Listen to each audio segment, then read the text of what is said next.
В интеллектуальной игре «Зонченто» приняли участие среднеобразовательные школы города Цхинвал, а также учащиеся школ Знаурского и Ленигорского районов республики. Игра была интересной. Каждая команда стремилась перейти в полуфинал и занять призовое место. Количество команд, принявших участие в игре – 11. Тема интеллектуальной игры – жизнь и творчество основоположника осетинского литературного языка, борца за права своего народа Кустахи Тагурова. В ходе игры 8 команд вышли в полуфинал. Учащиеся 2, 3, 5, 6, 12 школ гимназии «Альбион», а также команды Терегуанской и Урчусанской средних школ. Такого рода мероприятия положительно влияют на детей, выявляют, насколько подрастающее поколение знает своих героев, традиции и культуру своего народа, отметила начальник отдела национального образования Министерства образования Инга Кузаева.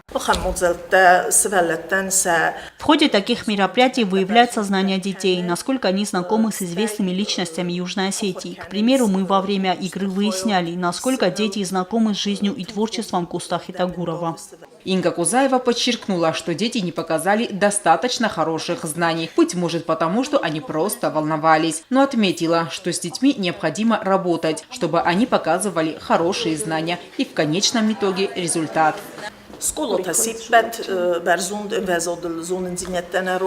К сожалению, участники не показали те результаты, которых мы ожидали. Лучшими в первом туре были учащиеся гимназии «Альбион», 2, 3, 5 школы столицы и школы районов республики. Мы 8 командам дали возможность поучаствовать и в финале.